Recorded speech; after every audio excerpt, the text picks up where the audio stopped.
बिस्मिल्लाहिर्रहमानिर्रहीम। अस्सलाम वालेकुम दोस्तों, मैं उम्मीद करता हूँ कि आप लोग खैरियत से होंगे और ज़िंदगी के बाहर में भरपूर तरीके से एंजॉय कर रहे होंगे। आज जो हम बुक स्टडी करने के लिए लाए हैं वो है CNSA, control of narcotic substance act 1997। और इसके अंदर जो टॉपिक हम डिस्कस करेंगे वो है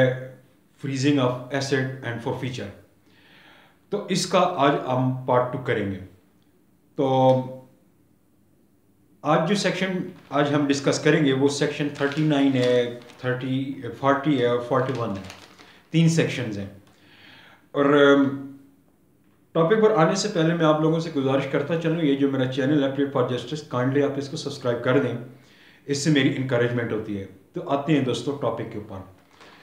तो आज जो हम पहली सेक्शन डिस्कस करेंगे वो है सेक्शन 39। सेक्शन 39 की हेडलाइन जो है हमने करने यूँ दी है कि order for forfeiture of assets, यानी कि ये असासाजात की जब्तगी का हुक्म।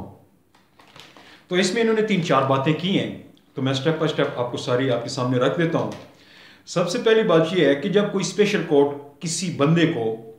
CNSA की सेक्शन 13 के तहत कन्विक्ट करती है, यानी या उसको किसी CNSA के किसी जुर्म के अंदर 3 साल या 3 साल से ज़ायद अगर सज़ा अवॉर्ड करती है, तो फिर जो कॉम्पिटेंट ऑफिसर है जो अपॉइंट किया गया फेडरल गवर्नमेंट की तरफ से या ANF का डायरेक्टर जनरल, वो स्पेशल कोर्ट के अंदर एक एप्लीकेशन देगा। अपनी एप्लीकेशन के साथ वो डिटेल देगा जो कन्विक्टेड मुल्ज़म है या मुजरिम है, उसकी जितनी भी मनकूला व गैर मनकूला मूवेबल और इमूवेबल प्रॉपर्टी जो है उसकी डिटेल जो है एक कागज़ के ऊपर लेकर उसके साथ अटैच करेगा। और चाहे वो उसकी अपनी है, चाहे उसकी फैमिली मेम्बर की है या किसी रिलेटिव की है, किसी दोस्त वगैरह की है, चाहे वो उसके अपने कंट्रोल के अंदर है या उसने उसके ऊपर कोई मैनेजर अपॉइंट किया हुआ है, ये एक तहरीरी एप्लीकेशन स्पेशल कोर्ट के अंदर देगा और साथ में उसकी डिटेल भी प्रॉपर्टी की देगा। दूसरी बात यह है कि स्पेशल कोर्ट को जब ये कॉम्पिटेंट ऑफिसर की तरफ से या फिर डायरेक्टर ANF की तरफ से, डायरेक्टर जनरल की तरफ से ये एप्लीकेशन आएगी और उसके साथ जो डिटेल होगी प्रॉपर्टी की, और उसको मुलाजा करने के बाद, उसको देखने के बाद, उसके ऊपर प्रोसेस करने के बाद अगर कोर्ट जो है स्पेशल कोर्ट सेटिस्फाइड हो जाती है कि ये जो प्रॉपर्टी है ये मंशियात की कमाई से बनाई गई है या अर्निंग ऑफ ड्रग्स से जनरेट की गई है और सेक्शन 12 जो CNSA की है उसकी वायलेशन के अंदर बनाई गई है, तो फिर स्पेशल कोर्ट उसको सेक्शन 19 ऑफ CNSA के तहत उसकी प्रॉपर्टी जो है मनकूला और गैर मनकूला जो उसने ड्रग्स के कमाई से बनाई होगी उनको वफाकी सरकार वो जब्त करने का ऑर्डर सादर करेगी। उसके बाद उन्होंने पहली शर्त ये रखी है कि स्पेशल कोर्ट किसी भी प्रॉपर्टी की अपना जब्तगी का या उसको फॉरफीट करने का ऑर्डर उस वक्त तक जारी नहीं करेगी जब तक कि उसका जो डायरेक्ट बेनिफिशरी है या उसका जो एग्रीड पर्सन है उसको नोटिस ना इशू कर दे। नोटिस इशू होने के बाद जब वो अदालत के अंदर आएगा उसको शौकास दिया जाएगा कि हाँ भाई ये प्रॉपर्टी के ऊपर एलिगेशन ये है कि आपने ये मुनशियाती कमाई से बनाई है, इसमें आपका क्या जवाब है। और उस वक्त तक अदालत फैसला नहीं करेगी जब तक कि वो तमाम स्टेक होल्डर को वो सुन न ले या दोनों पार्टियों को सुन न ले। उसके बाद इन्होंने दूसरी शर्त ये रखी है कि अगर कोई शख्स जो है उसको कन्विक्ट किया जाता है CNSA के तहत और वो बंदा, अदालत उसको बुलाती है कि आओ भाई, जो आप उसको नोटिस देती है और उसको बुलाती है और वो अदालत नहीं आता, या अगर अदालत आता है अदालत उसको शौकास देती है और शौकास का वो नोटिस नहीं देता, या अगर वो अपनी प्रॉपर्टी जुमला प्रॉपर्टी जो उसने बनाई हुई है उसकी बाबत अदालत को सेटिस्फाइड नहीं कर सकता कि ये मैंने बोनाफाइड है बनाई है, अगर वो अदालत के अंदर हाजिर नहीं होता या जो भी सूरत हाल होती है तो अदालत उसके खिलाफ एक्स पार्टी प्रोसीडिंग भी कर सकती है। उसके बाद तीसरी बात यह है कि अगर किसी कन्विक्टेड मुल्ज़म ने जिसको अदालत ने CNSA के तहत पनिशमेंट अवार्ड की हो मोर देन 3 ईयर, और उसने ड्रग्स की जो इनकम उसने जनरेट की है उससे उसने किसी कंपनी के अंदर कोई शेयर खरीदे हैं, और वो कंपनी जो है वो कंपनी ऑर्डिनेंस 1984 के तहत रजिस्टर्ड भी है। तो तो उस मुल्जिम की हद तक जितने उसके अंदर शेयर होंगे, जितने परसेंट होंगे या जितने भी होंगे, वो अगर वो जब्त करने का स्पेशल कोर्ट ऑर्डर करती है तो वो फिर वो जो शेयर होंगे उसके वो फेडरल गवर्नमेंट वो रजिस्टर्ड कर लिए जाएंगे। उसके बाद आ जाती है दोस्तों सेक्शन 40। अब सेक्शन 40 क्या कहती है? सेक्शन 40 कहती है forfeiture of asset of a person convicted abroad, मतलब कि ऐसा शख्स जिसको बैरून मुल्क, पाकिस्तान से बाहर किसी मुल्क के अंदर उसको मुनशियात के किसी केस के अंदर उसको अगर सजा कन्विक्ट कर दिया जाता है और उसके बाद उसको पनिशमेंट भी अवॉर्ड कर दी जाती है, तो ऐसे शख्स की प्रॉपर्टी को भी गवर्नमेंट ऑफ पाकिस्तान जो है वो उसको फॉरफीट कर सकती है, उसको जब्त कर सकती है। तो इसमें अंदर भी इन्होंने 3-4 बातें की हैं लॉ में करने, तो मैं आपको वो सारी आपके सामने रखता हूँ। पहली बात यह है कि जब कोई पाकिस्तान का सिटीजन किसी फॉरेन कंट्री के अंदर अरेस्ट हो जाता है और उसके ऊपर ड्रग्स का चार्ज होता है और वो उस मुल्क के अंदर आफ्टर जो प्रोसीडिंग है के बाद उसको अदालत वो फॉरेन कोर्ट की कन्विक्ट कर देती है और वो मुनशियात का जुर्म पाकिस्तान के अंदर भी जुर्म है CNSA के तहत, और पाकिस्तान गवर्नमेंट के नोटिस के अंदर अगर ये बात आ जाती है तो डायरेक्टर जनरल ENF या जो कॉम्पिटेंट ऑफिसर जिसको फेडरल गवर्नमेंट ने इस मकसद के लिए तैनात किया होगा, तो वो स्पेशल कोर्ट के अंदर जाएगा और उस बंदे को जिसको अब्रॉड के अंदर या जिसको फॉरेन के अंदर कन्विक्ट किया गया है मुनशियात के किसी मुकदमे के अंदर, उसकी तमाम जुमला प्रॉपर्टी चाहे उसके अपने नाम की है, दोस्तों के नाम की है, फैमिली मेम्बर के नाम की है, खुद अपने कंट्रोल के अंदर है या किसी दीगर बंदे के कंट्रोल के अंदर है, या जो कोई मैनेजर बैठे हुए उसके प्रॉपर्टी के ऊपर, उसकी डिटेल बनाकर वो स्पेशल कोर्ट के अंदर गुजारेगा और साथ में साथ एविडेंस भी देगा। तो वो जो और ये इस्तदा करेगा कि इसकी प्रॉपर्टी को फेडरल गवर्नमेंट जब्त किया जाए। दूसरी बात इसके अंदर लॉ मेकर ने ये बताई है कि सपोज स्पेशल कोर्ट जब इस तरह की उसको एप्लीकेशन रिसीव होती है कि ये बंदा फॉरेन के किसी अदालत ने इसको कन्विक्ट किया है और इसने ये जो प्रॉपर्टी पाकिस्तान के अंदर बनाई है ये ड्रग्स की कमाई से जनरेट की है, और साथ में एप्लीकेशन देता है और एप्लीकेशन के साथ फॉरेन कोर्ट की जो जजमेंट है उसकी अटेस्टेड कॉपी साथ लगाता है और साथ में ये बताता है जी कि एक कॉम्पिटेंट कोर्ट है फॉरेन की और उसके पास अख्तियार समात था और उस अदालत ने ये पाकिस्तानी सिटीज़न को राइटली जो है ये इसको कन्विक्ट किया और सज़ा अवार्ड की है, तो इसकी प्रॉपर्टी को जब्त किया जाए। और स्पेशल कोर्ट के पास जब ये एप्लीकेशन आती है तो इसमें शर्त ये है कि स्पेशल कोर्ट उस वक्त तक उस बंदे की प्रॉपर्टी जो है उसको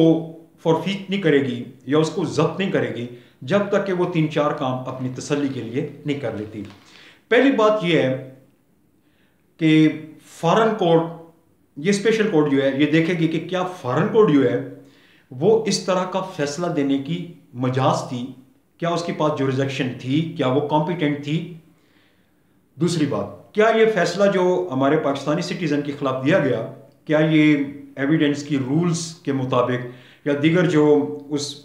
कंट्री के जो लॉज हैं उनके मुताबिक मेरिट पे किया गया है या मेरिट पे नहीं है। और तीसरी बात ये देखेगी कि आया कि ये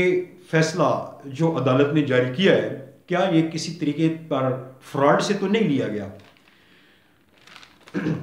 चौथी बात ये देखेगी कि जिस मुल्ज़म को फॉरेन कोर्ट ने कन्विक्ट किया गया है और वो जुर्म पाकिस्तान में किसी जुर्म के खिलाफ यानी पाकिस्तान में किसी राइजल वक्त कानून के खिलाफ नहीं है तो नहीं। और पांचवी बात ये देखेगी आया कि वो जजमेंट जो फॉरेन कोर्ट ने दी है उसके खिलाफ कोई अपील हुई है, कोई निगरानी हुई है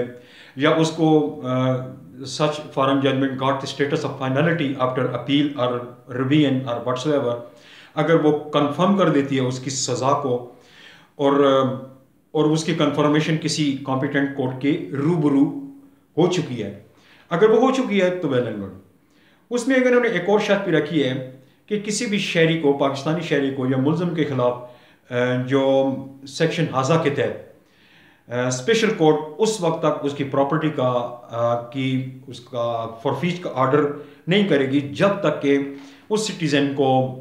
या उसके जो लवाकिन हैं उनको वो सुन नहीं लेती या उनका मौक़िफ़ जो है वो जान नहीं लेती और उनको सफाई का मौका पेश नहीं कर देती। दूसरी शर्त ये है कि स्पेशल कोर्ट जो है वो फॉरेन जजमेंट की रूह से अगर किसी प्रॉपर्टी को फॉरफीज करने का हुक्म सादर करती है तो उसके लिए ज़रूरी ये है कि इस तरह का ऑर्डर सादर करने से पहले, जब्ती का हुक्म सादर करने से पहले उसको फ्रीज कर देगी, उस प्रॉपर्टी को फ्रीज कर देगी और उस जजमेंट को कंफर्म करेगी। और जब तक कंफर्मेशन उस जजमेंट की नहीं हो जाती उस वक्त तक ये प्रॉपर्टी फ्रीज रहेगी। और इसमें इन्होंने एक छोटी सी वजाहत भी डाली है कि इसमें जो लफ्ज़ इस्तेमाल हुआ है कोर्ट, उससे मुराद हाई कोर्ट हो सकती है जिसकी जुरिसडिक्शन के अंदर वो प्रॉपर्टी सिचुएट करती है या एग्जिस्ट करती है। उसके बाद आ जाती है सेक्शन 41। अब सेक्शन 41 क्या कहती है? सेक्शन 41 कहती है, लॉमेकर कहते हैं कि prohibition of alienation of freezed property. अब इसमें इन्होंने कहा है, एक कॉमन बात की है कि अगर किसी बंदे की, मुलजम को, जिसको CNSA के तहत सज़ा दी जाती है कि इस बंदे ने जो प्रॉपर्टी बनाई है वो मुनशियात की कमाई से बनाई है और वो प्रॉपर्टी 37 के तहत या 40 के तहत अगर वो आती है, अगर उसको फ्रीज किया गया है, तो जब तक अदालत उसको समाप्त नहीं कर लेती दोनों पार्टियों को नोटिस इशू करने के बाद, उस वक्त तक, या फिर अपना ऑर्डर वकेट नहीं कर देती, उस वक्त तक उस प्रॉपर्टी को बेचा नहीं जा सकता। मतलब यह है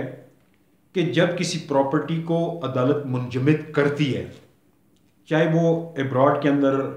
वो बंदा कन्विक्ट होता है या पाकिस्तान के अंदर कन्विक्ट होता है, उसकी प्रॉपर्टी जहां भी है, उस प्रॉपर्टी को अदालत अगर फ्रीज कर देती है अपने किसी ऑर्डर के जरिए, तो उसका जो बेनिफिशरी है या उसके ऊपर जो मुतय्यन है या जो भी उस प्रॉपर्टी से रिलेट करता है बंदा, वो उस प्रॉपर्टी को उस वक्त तक एलिनेट नहीं कर सकता, उसको ट्रांसफर नहीं कर सकता, उसको बेच रहन बैन नहीं कर सकता जब तक कि वो प्रॉपर्टी अदालत से क्लियर नहीं हो जाती या अदालत अपनी फ्रीजिंग का ऑर्डर वकेट नहीं कर सकती। अगर कोई ऐसा बंदा इस तरह के प्रॉपर्टी जिसको अदालत ने फ्रीज किया हो और वो बंदा उस प्रॉपर्टी को फर्दर मुंतकिल कर देता है, फर्दर ट्रांसफर कर देता है, एलिनेट कर देता है, तो उस एलिनेशन को अगर during the pendency of case या during the order of freezing